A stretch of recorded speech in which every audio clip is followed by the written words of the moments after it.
credit score. Bank for credit card we will have the scoring model. Work fine is developed but it fails in production. A bank credit card scoring model works fine in development but fails in the production. Why? Because there is a Python library version differences. There is a difference between the Python versions in from previous to the now updated one. And example for the model drifting. COVID-19 causes many fraud detection models for to fail because the user behavior changed overnight. Next one is pipeline. A small change in the schema. Suppose there is any change in the schema like changing the column name. Suppose if you change any column name, it will broke. It is example for Walmart. If we broke the Walmart supply chain by renaming the column, it will affect the entire team. Until and unless there will be data operation validation, it can't be rectified. And here we can see the differences between the data apps and mlops.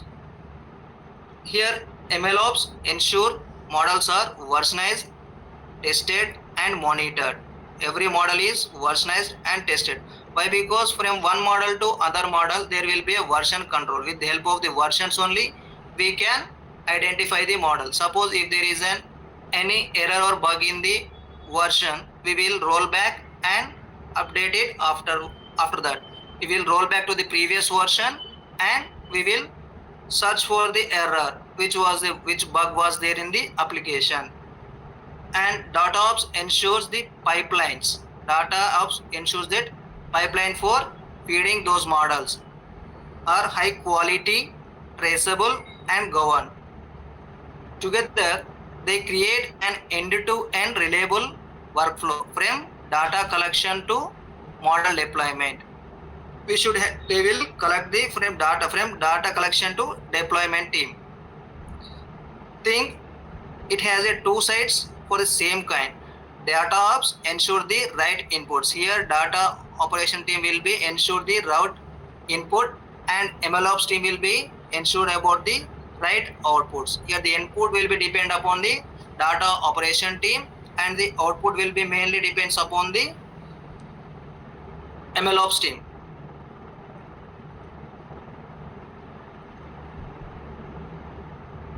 Coming to CI/CD for machine learning. Here CI/CD is nothing but continuous integration and continuous deployment. It is one of the major backbone for the mlops. Why?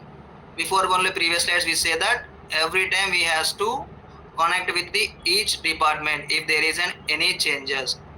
If there is any changes, we should has to connect with the each team every time. So there is a continuous integration and deployment in ML is different from the software CID. There is a lot of difference between the software CID and CI/CD line and machine learning CI/CD. Here CI/CD will be validate the code.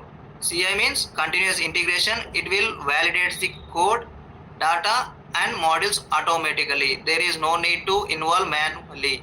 It will be automatically validate the code, data and all the models and runs test for the validation model performance. Next one is continuous training. Continuous training is nothing but suppose if there is a model, was there, we should has to train the model. Suppose if I added some extended features for the previous model, then again the model has to train, but it will be automatically. And continuous deployment. Continuous deployment is automates deployment with all the rollbacks.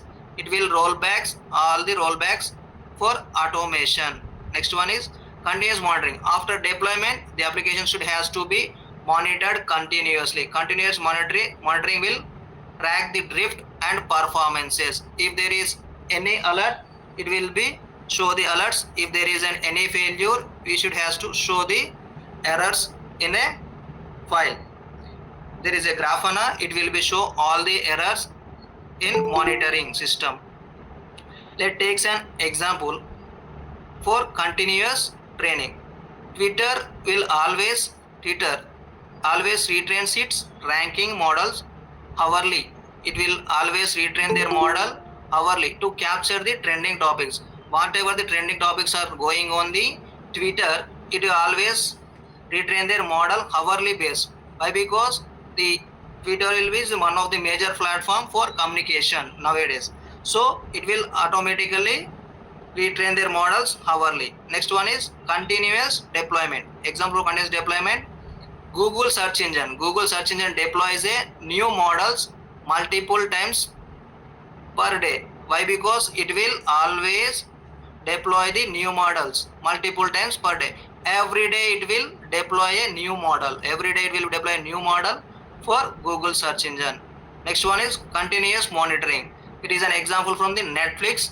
Netflix is constantly monitors and predict the accuracy for it is recommendation. While we are watching any videos in the Netflix, suppose if you watch the movie based on that content, it will automatically recommended some other movies.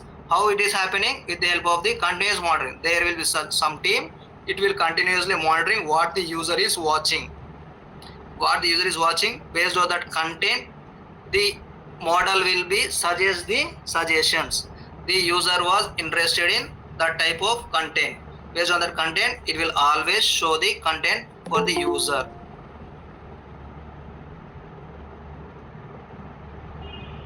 Next one is version control. Here version control is nothing but Git, GitHub, GitLab. Suppose if we will make the change in the code will be in one of the repository in remote areas. The code is always in the remote area. We should have to always add the new code to the existing code. If there is a old one, we should have to add the new code to the existing one. So for that we will need a version control. There are some of the major version control tools. One is the Git, next one is the GitHub, GitLab, Bitbucket. There are these tools we will be used for version controlling. Unlike the software, ML requires versioning for the datasets. Here mainly ML requires versioning for the datasets, models, experiments and environment. For each time we will require to versioning. Why? Because there is an updation, we should have to add the version. Initially there is an Android 6, after that Android 7, Android 8, we are getting all the versions. If there is any bug in the application, we will be rolled back and they will provide the previous version. That version will be stored in the some of the remote repository. That is nothing but version control tool. It is in Git, GitHub or AWS code commit. For example, DVC helps. The DVC will be helps the version datasets and ML flow management models. This is essential to reduce the results and debug production failures. The version control will be mainly used for the reproduce the results and debug production failures. If there is any failure, we can roll back to the previous version. If there is any bug in the application, suppose in PhonePe, if we made some changes, it was in testing, it was working very fine. After that they enter to the deployment. After deployment, the application was crashed and it's showing some bugs. Then automatically the PhonePe team will be roll back the application to the previous version. Why? Because there is already previous version, it was stored in the version control. It like in some of the repository, some of the repositories like Git, GitHub or Amazon code commit. There is a remote repositories where the code will be stored. We will get back the previous code and they will be deploy the previous code until and unless the bug was fixed.